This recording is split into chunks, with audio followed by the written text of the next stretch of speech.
Bom, hoje eu vou falar sobre uma das pecinhas mais esquecidas na construção de violão, que é o rastilho.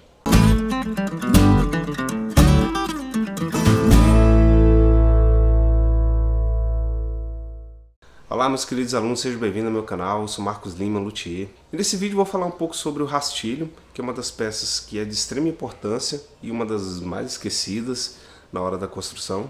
Bom, o rastilho é uma peça que pode ser colocada sobre o cavalete e pode ser feito de vários materiais. Metal, madeira, osso, plástico.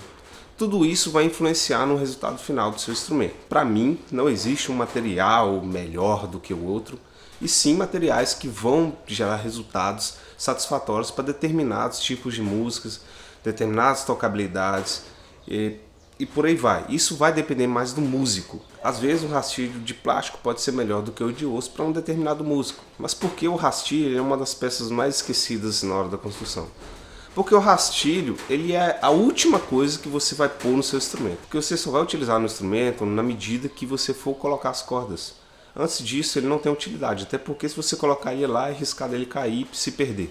Você tem que fazer outro. E quase 100% dos luthiers fazem esses rastilhos de osso.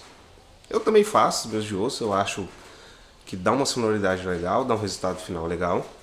E que a durabilidade dele também é bem maior, por exemplo, do que o de plástico ou de madeira. Já o de metal, para mim, ele dá um resultado muito maior. Porém, o metal ele é um pouco mais chato de se trabalhar. Então, à medida que meio que o custo-benefício não compensa muito. Mas você pode fazer sim de metal, que dá um resultado bem legal. Um resultado bem brilhante, principalmente nos instrumentos de cordas de aço. Tem instrumentos que utilizam cordas de nylon, como por exemplo o violão clássico, o ukulele e outros instrumentos assim. É mais indicado que você faça ou de plástico ou de osso, porque ele vai ter um resultado bem melhor do que a madeira e o metal. O metal ele casa melhor com as cordas de aço.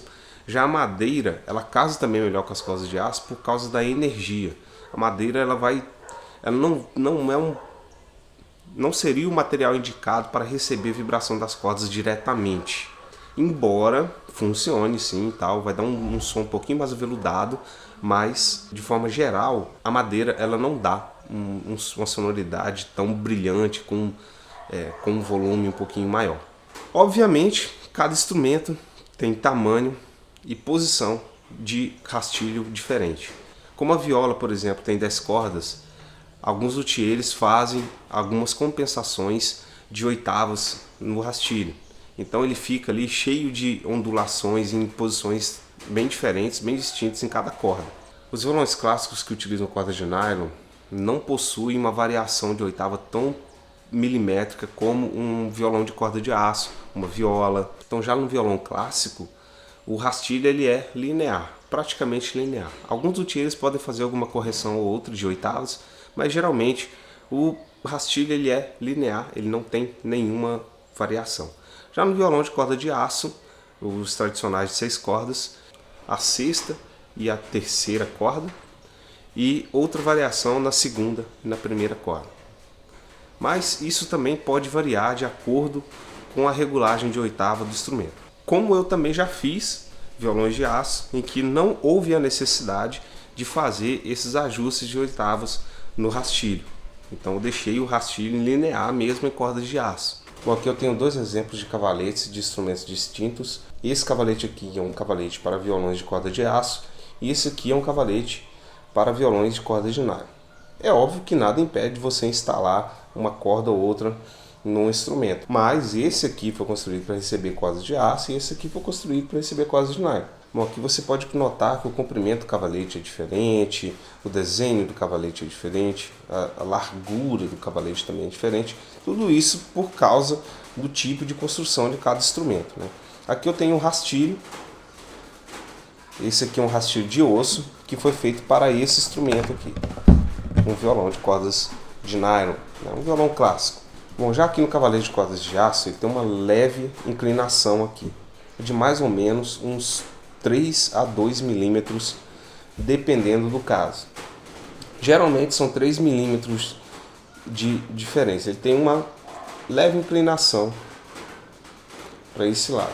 Obviamente que o cavalete de cordas de nylon, né, o cavalete de violão clássico, ele é mais fácil de fazer do que esse cavalete aqui, por exemplo.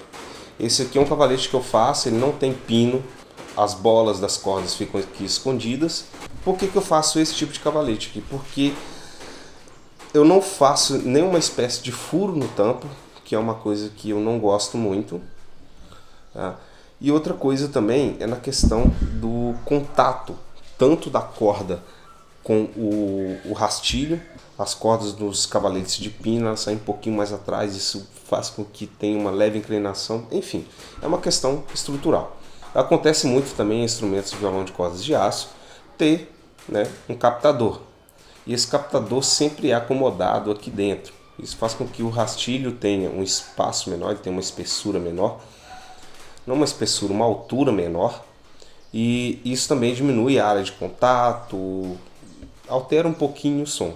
Mas geralmente se altera o som por causa do tamanho do rastilho, que diminui, porque você tem que acomodar outra peça aqui dentro. Alguns luthiers colocam essa angulação, essa leve inclinação nos violões clássicos.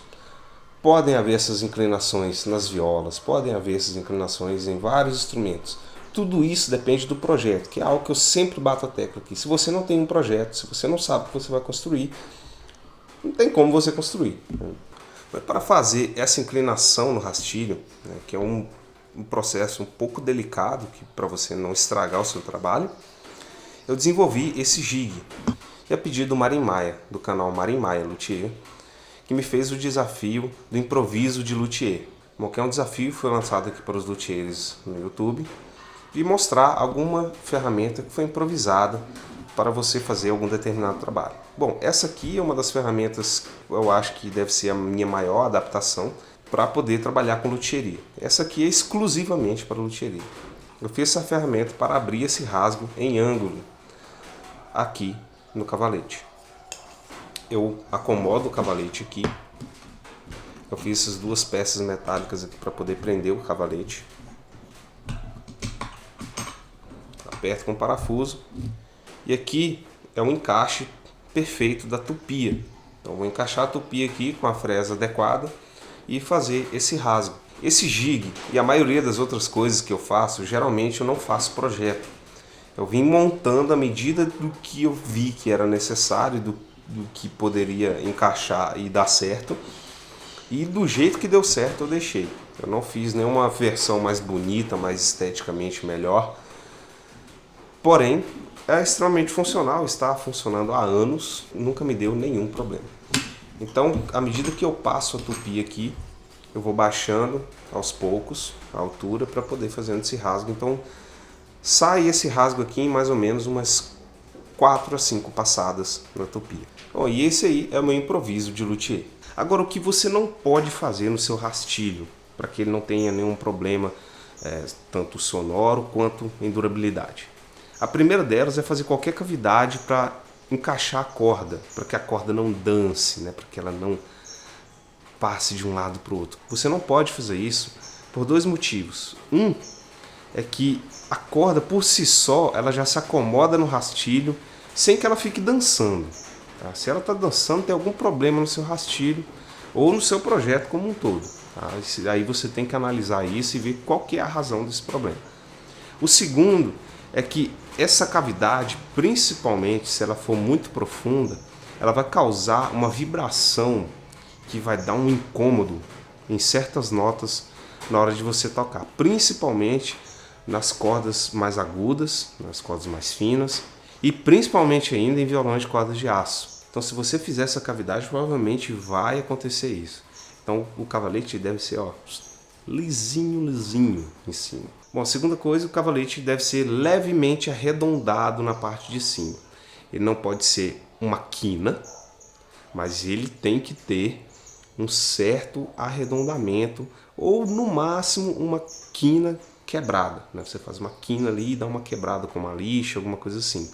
Mas tem que estar arredondado, não pode ficar uma quina viva, porque se você deixar uma quina viva, as cordas vão romper, você vai desgastar muito mais corda no instrumento do que o normal, principalmente se o rastilho for de metal. A terceira coisa é a questão da medida do rastilho. É óbvio que em certos casos, principalmente em ajustes, nós não temos assim um controle tão fino da altura do rastilho. Acabam chegando instrumentos para se consertar que você vai ter que chegar na altura mínima possível do rastilho ou na altura máxima possível do rastilho para deixar o instrumento tocável, né? Mas se você está construindo o seu instrumento, você deve deixar o rastilho numa altura mediana, algo em torno de 3 a 5 milímetros de altura, passando do cavalete. Ou seja, você vai encaixar o seu rastilho e o que sobrar acima do cavalete deve dar algo em torno de 3 a 5 milímetros. Essa é uma altura bem bacana para você manter no seu rastilho. Mas é claro que dependendo do projeto, dependendo do caso, você vai colocar um rastilho mais alto, um rastilho mais baixo. Mas isso vai depender do seu projeto, né? Mas via de regra, você pode utilizar essa medida de 3 a 5 milímetros passando do cavalete. Beleza? Então é isso que eu queria falar para vocês sobre rastilho, que é um assunto realmente bem esquecido. Você não vai achar quase nada falando sobre rastilho aqui no YouTube. E eu vim trazer esse conteúdo aqui exclusivo para vocês, beleza? Bom, eu quero deixar um abraço ao Marimai, que me lembrou desse desafio lá no canal dele. Bom, deixe aí nos comentários a sua dúvida, quem sabe eu respondo ela nos comentários ou com o próximo vídeo, beleza? Então eu deixo aquele forte abraço, até o próximo vídeo e tchau!